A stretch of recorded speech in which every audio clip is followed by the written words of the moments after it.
what we'll do first of all, we'll go on with apologies. So I've heard that I've had a talk with Simon White.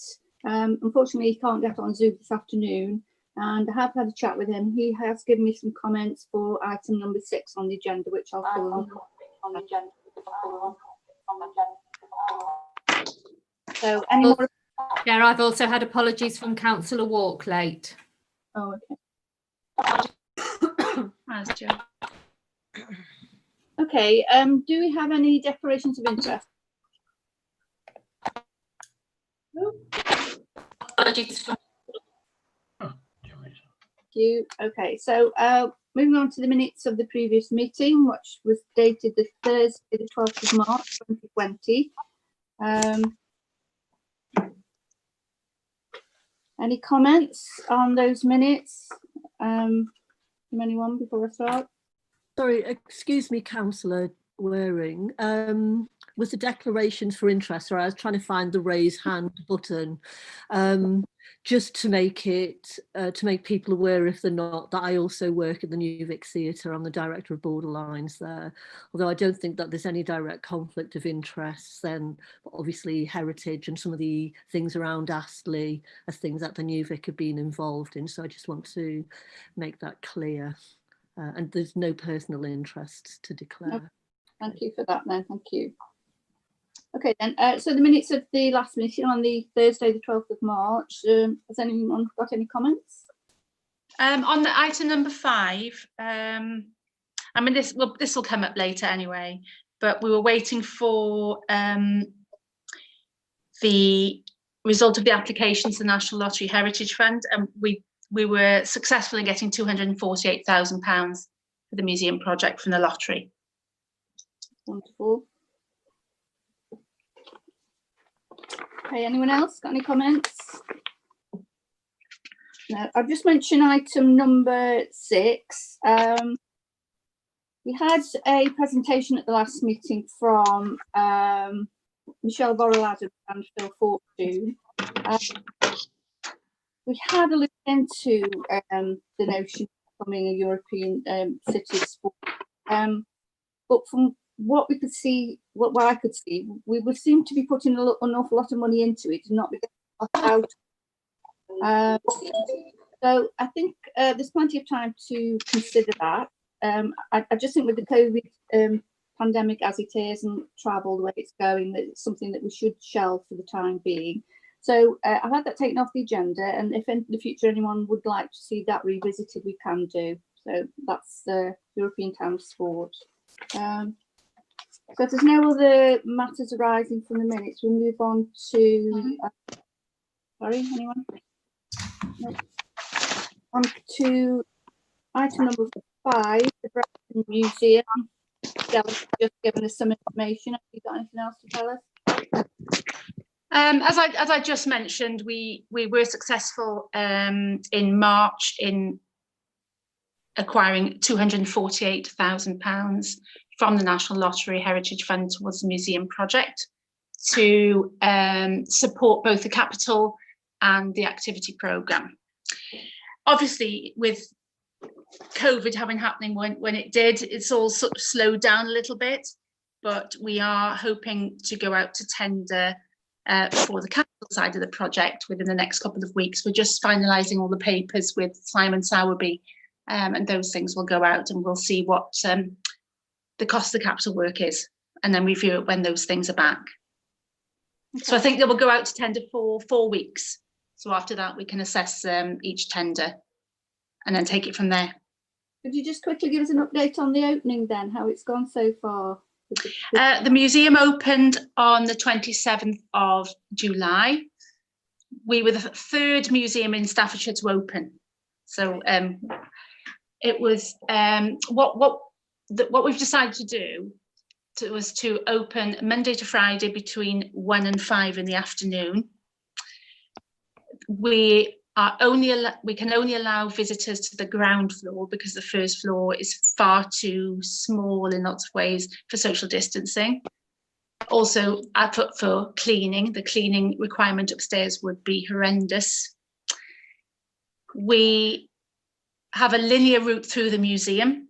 We have very detailed risk assessments. So we are providing hand sanitizer, social distancing. We're monitoring the use of the toilets, for example. The shop has been put behind glass, and we've been doing that. This is our second week, and it seems to be going pretty well. We have tweaked a few things, but we are averaging about 50 people a day coming in, and they're very pleased that we're open. That's great news. That's wonderful. 50 people a day. That's super. Thank you. Yeah, we've had I think 75 so far today. So it's picking up. I think people are understanding that we're open again. So that's good. That's great. That's good news. Chair, could I come in just as an update on the capital works to the museum, etc.? I mean, Delith was correct that we did get the Heritage Fund, and we are very happy, and we've sorted out paperwork with them that allows us to go out to tender, because they do need to be notified of works ahead of things happening. But we weren't successful in the community. You'll have to remind me the name of it, Delith. It's the community waste charge. Landfill communities. Yeah. Trust.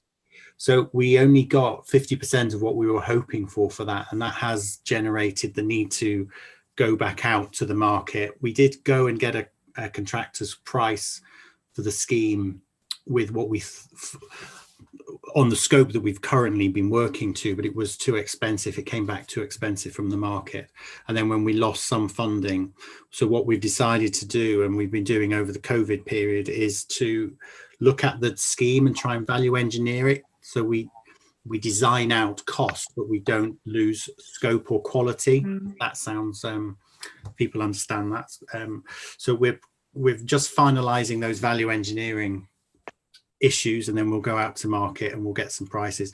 What we are hopeful is that the prices will be nearer to the budget that we have, and then the council will have to make a decision about whether it'll step up and fund the missing monies, if there are any monies, and that's something that the council is keen to do, but we just don't know the extent of that gap at the moment. So there are hurdles to go through, but we are determined to deliver the museum project. If anyone hears to the contrary, it's we're doing all we can to get it across the line.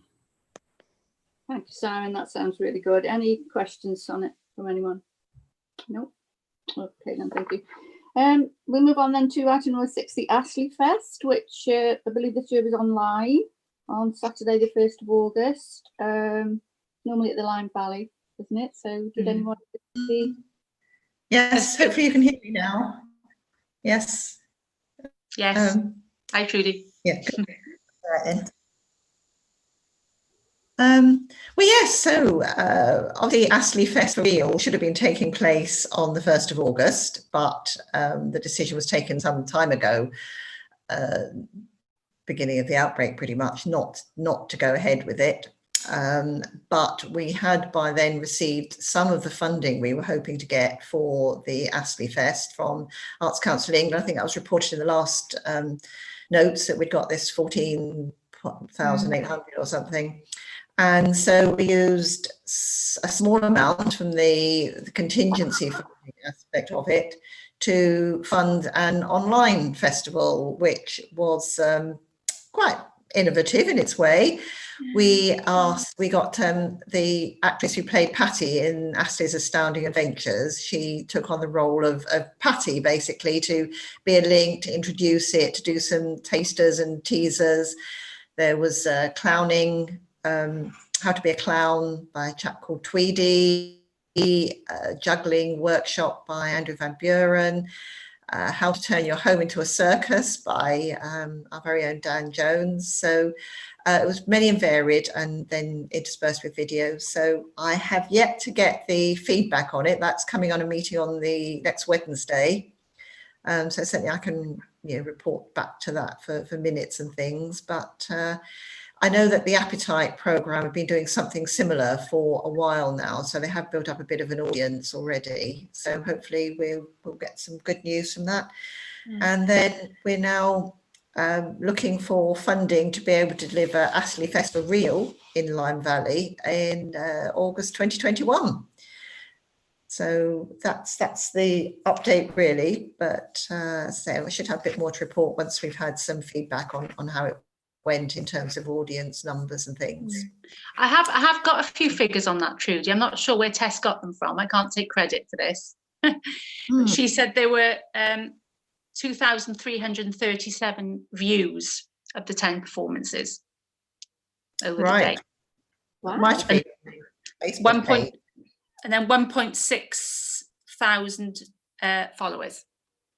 Yep, that sounds like a bit like possibly from the Facebook page, but yeah, I mean it was quite good. It was done through Facebook, which is something that you'll see people have access to than some of the other social media platforms. So but yeah, it was good, and yeah, it was. I'm discussing the possibility of whether we could reprise something like that, or we're going to discuss for Heritage Open Days. So but yeah, thanks for that, Dallas. Well, thank you, Trudy. I think I'm successful. Those numbers are pretty good, I would say. So great stuff. Thank you for that. So, yeah, if you're very lucky, you can look at my video of me trying to juggle. Don't. Okay. So hopefully we'll be back in the Lyme Valley then the next time. Okay. So if no one's got any questions on the Astley Fest, we'll move on to number 7, the Philip Astley statue. No? I do have a little bit I can report on that. I was talking to Simon this morning. I thought, I haven't got much of an update. Andrew Van Buren has done a lot of work on this whole aspect in the past, and he's even had a maquette, a small version of a statue produced by Andrew Edwards, who many of us will know, but he's also very well known for his worldwide acclaim for his sculptures, well, probably around the world, certainly in this country. And he's also done a lot of work in the past on using his contacts to identify people who could work on the production, possibly even some funding sources, certainly publicity and promotion.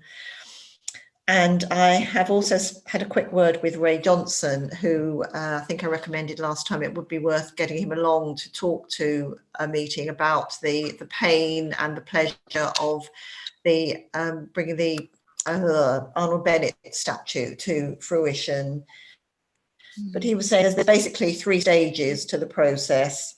The first stage is to create a statue in clay over sort of a skeleton, and this can be quite visual and a great opportunity for people to actually see what's going on if it can be done in a suitable location. I think the Arnold Bennett one was done in the Bursum School of Art, so people could actually drop in and see the process that it was being created. The next phase would be you cover it in latex and plaster of Paris and basically make the mold, and then the third stage, the making the bronze version of it, where you would need to take the mold to a foundry, and that's the bit that's the expensive bit, basically, unsurprisingly. But certainly the first 2 stages are, now we didn't give me any figures, but relatively cheap. So and so that's something that what happened with the Arnold Bennett statue was that they got to, I think they had the clay model statue made, and then it sat around for a lot of years waiting to get the funding ready to do the next stage. Now obviously we don't really want to go down that route, but it is an option. Worst case scenario, that there is something that could be available.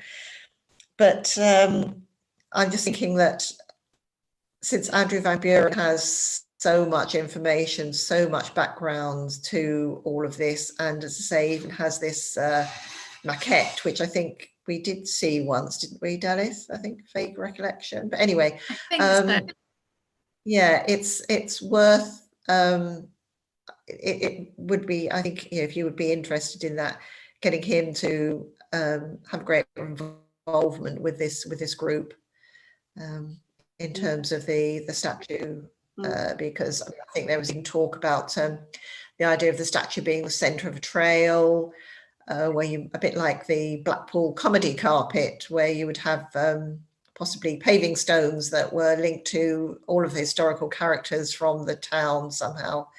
But yeah, so that's it is a little bit more flesh on the bones of the actual process. But in terms of moving it forward, it does seem a waste not to take advantage of all the expertise that Andrew could bring to taking it further. Thank you, Trudy. One thing I'm aware of, we don't have any costs yet at all for this statue, do we? Is it something that we could work up for the next meeting and invite them along?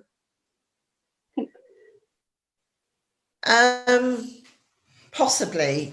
This is where, as I say, Ray Johnson would have information about or whether, I don't know whether there's, he didn't actually give me any figures, so whether they're a little cagey about how much it cost, I don't know.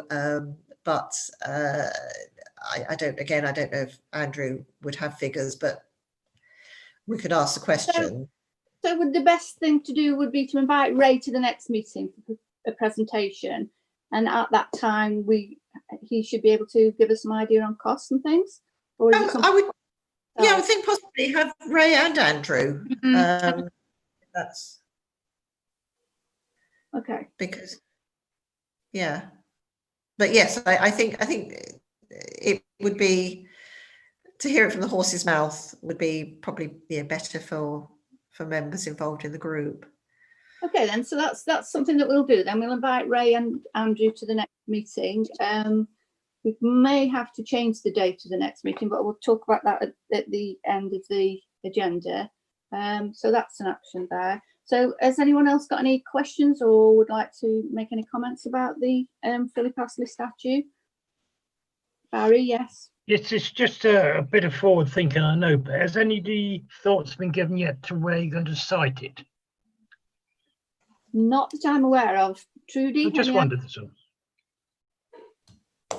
No, not yet, but we may have options from depending on future High Street Fund and stuff like. I don't know. Okay then, so that's something we can be thinking about as well in the meantime, where look for possible sites to locate it, because we've got a couple of years, I know, but in terms of having a made and having it installed, it's a lengthy process, isn't it? So if we're going to do it, we're going to start having to be serious about it soon. So that's something we could do as well. Okay, then, anyone else? Any comments? Oh. Okay then. Can we move on to number 8 then, the COVID project? This is something I think I had a word with Dallas some time ago. Do you remember, Dallas? We did talk about pandemics in the past and possibly doing some kind of project during the celebrations to cover COVID as well.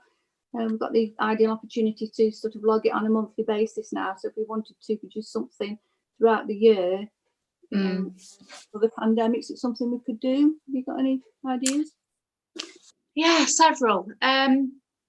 We did sort of during the beginning of the project ask local people to start lockdown diaries, which would be quite interesting. And also the County Museum Service have actually started something recently asking for people's lockdown experiences. So there's almost a county view on it. So I've actually sent that round to everyone on our Facebook page, and I'll make a bit of a thing of that, because we will be able to use any information that they glean in the museum. We also want to collect objects and so on. So anything that people associate with COVID and lockdown. So for example, people have made face masks after they've finished using them and washed them, obviously.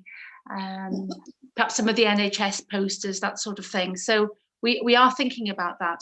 There are several other things. There is a lady who I'm in touch with who lives in the Moorlands, and she has recorded every day of lockdown in a painting, in a small watercolor, and they're really, really beautiful. So I think maybe when we know what we're doing with the museum and opening up again, etc., we could have an exhibition of her work, because I think it would be really poignant for people. And I think it is something that, if you imagine 100 years time looking back, it's going to be the big event, isn't it?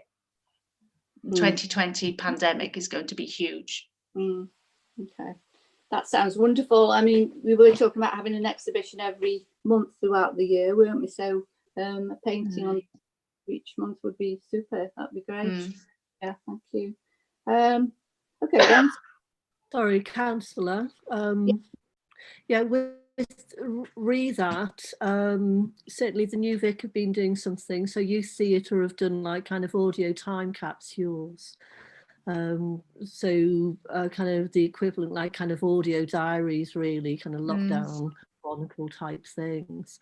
And I know that we've been engaged with communities in various ways as well, just kind of capturing those different mechanisms of how people have coped, looking at their daily walk. So it may be a good idea, Dilys, to just see how we could pull all of that stuff together. Because I mean, I love the sound of the little paintings that have been done, and I'm sure if we were to put a call out, probably loads of people have been doing some really great arty stuff as well. Yes, I mean, everyone's turned into the creative arts, aren't they, in lockdown? I mean, I've been knitting and doing all sorts of things I haven't done for years, but I think I can't be alone in that. So yeah, there are all sorts of things people are doing.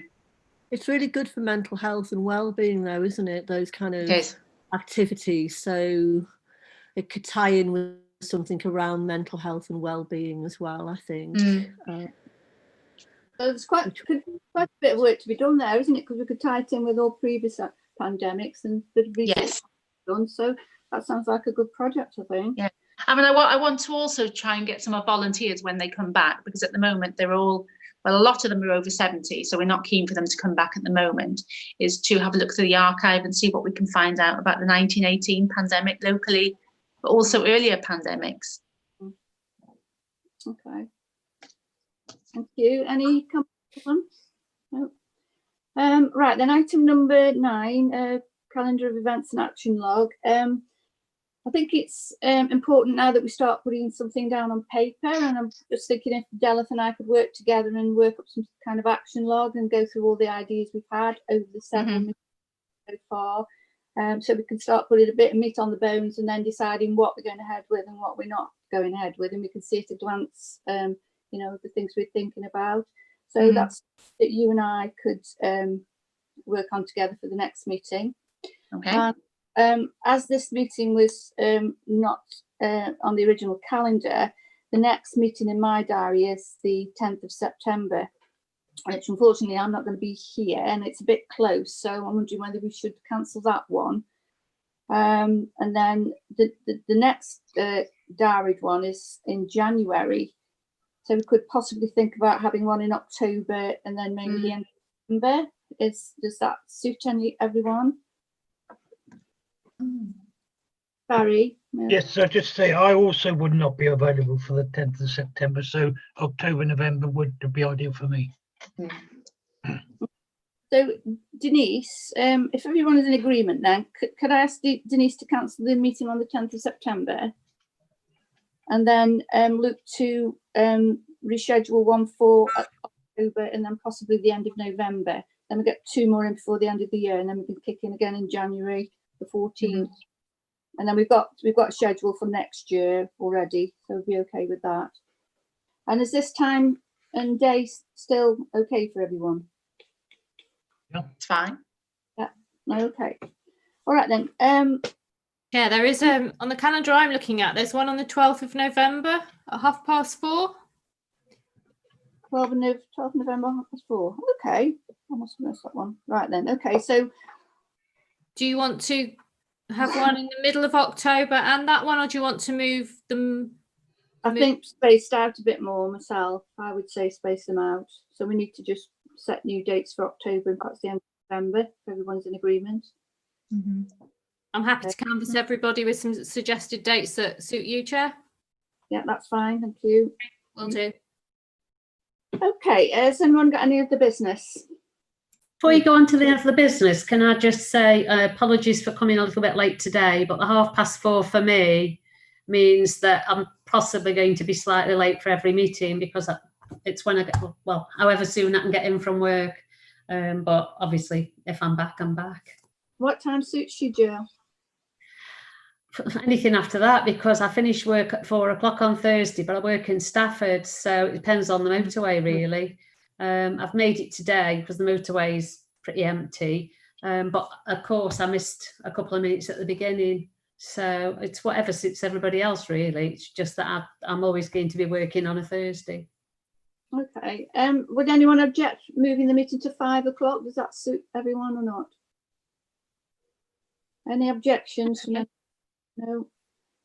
Denise, could we perhaps look at that then, moving it to 5 o'clock to accommodate Councillor Heeson, because I know you'll have a lot of information about the carnival. I hope so. We're looking into it. Yeah, we're working. We'll need you there. Okay then. Any other business, anyone? Hello. No. Okay then. Well, thank you very much. Hello. Excuse me. Just waving. Somebody waving. Yeah. Oh, hello, Amelia. Yeah. Hi. Councillor Moffat was waving as well. Oh, sorry. I just wondered if it would be okay to spend 30 seconds updating about the restoration of the Silverdale Mining Monument. Certainly. Yes, please. Yeah. So in brief, the Silverdale Parish Council have had a successful National Heritage Lottery Fund. So anyone who's driven past recently might notice that the monument's gone, and there's some hoarding up to explain to local residents that it hasn't gone forever. So it's going to be renovated over a period of about 8 weeks. So to make sure that it's sustainable for the future, because it was basically probably not quite the right words for minuting, but it was rotting from the inside. So eventually it would have been ruined. So it'll be able to be last much longer now. And Letting in the Light are going to do some associated projects. I don't have the details of those at the moment, but some celebration of the mining monument going forward. So it's a really nice bit of good news. And it's lovely for the village because we've got that monument at the top end and then the miner's wheel at the other end as well. Sounds wonderful. Thank you for that. Yeah, lovely. Councillor Moffat, did you have your hand up? Yes, I did. And actually, I wanted to, just roll back really briefly to the events calendar and action log, because I've missed a couple of meetings, so I don't really know what that is. But if it's about kind of events that are happening, then or planned, then it would be really useful to be involved in that somehow. The other thing that I'd like to do is and any other business. So the Mini Pit Centenary Group are having a tree planting event on the 12th of August. Baroness Lynn Golding is going to be there and councillors will get an invite. It's part of the reclaiming that memorial site. So PM Training have done a lot of work. There's a Headsticks monument going up there. And I just think, although it might not register very largely on a Newcastle town basis in terms of heritage, from those outlying communities, it's really, really important that the stuff that's going on in the villages and those other parts of the borough are kind of acknowledged and recognised by the Borough Council as well. So I will send an email out about it, and any councillors who are able to would be very welcome to attend. So the 12th of August. Yeah, so the kind of formal bit, if you like, is at 10:30, but we have 156 trees to represent each miner that was killed. And Newcastle Civic Society have been really generous, as have the parish council and the county. So it's quite an event really for the local community. All the information you'll be sending to us by email. Yeah. Thank you. Thank you for that. Yeah, can I ask if we can lend our comms support to that to get that message out? So that sounds like a really good story that the Sentinel and the social media would be interested in. So if you can send Jan Badley, Councillor Moffat, some information, and if we've got, I'm sure the council will back it. I can't imagine that they wouldn't, but I'm not putting words in their mouth, but it'd be something that I'm sure that we can help with, because that does sound commendable to be associated with. Yeah, I'll put some background to it, because obviously different parts of the council, like you know, the kind of street scene and what have you, have been really supportive over Yeah. quite a long period of time. Mm. So Jan Badley. Jan Baddeley, Badderley. She's our comms guru. I'll find her email and send her something. Thanks, Yeah. Simon. And it might be, Councillor Waring, that you could share the message with informal cabinet on Tuesday, so we can get, because that does sound like a, sorry, it's not my my place to suggest, but it does sound worthwhile, doesn't it? Yeah, and I think it is. It's you know, I'm the chair of the Mini Pit Centenary Group, which I was before I became a councillor. So it's kind of ongoing work, and I know the council have been really supportive, and yeah, and it is part of our heritage, really. So I'll send some details to Jan, and we can take it from there. Okay. But Simon, thank you.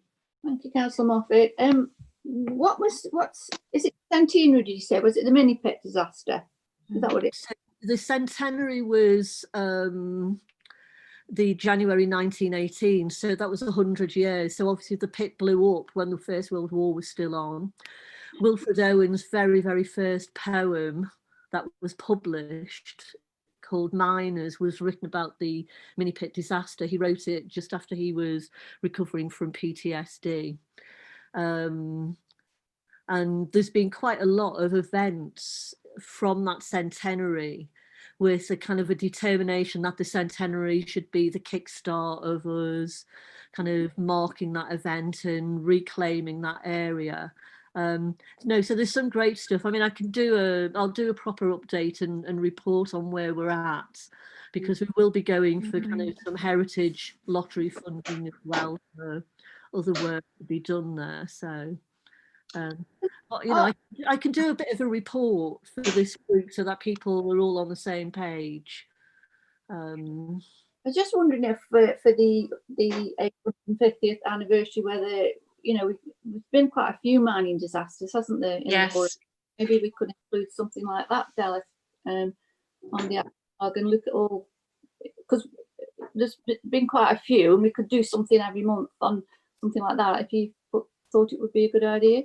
Yeah, we've also got quite a few objects and photographs and plans and so on, and reports relating to some of those disasters as well, so we could use some of those. It's a good idea. We'll include that then on the log. Okay. So Badge it as a memorial rather than a disaster. And actually, it's a real celebration of how communities pull together in those very difficult times, how the community rebuilt itself and supported each other as well. So, you know, it's not just about the death and devastation, but it is also about that kind of community response and rebuilding. And I think that's why these kind of events are so important today as well. Okay, that sounds like a good idea. Thank you very much for that, Councillor. Has anyone else got any other business?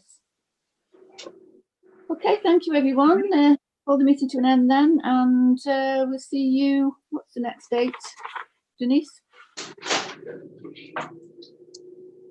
We haven't got a next date yet, have we? No, I will liaise with you for a suggested date, and I'll canvass everybody towards the end of October. Yeah. Okay, everyone. Thank you very much. And see you at the end of October. Lovely to see everybody. Thank you. Bye. Bye. Bye.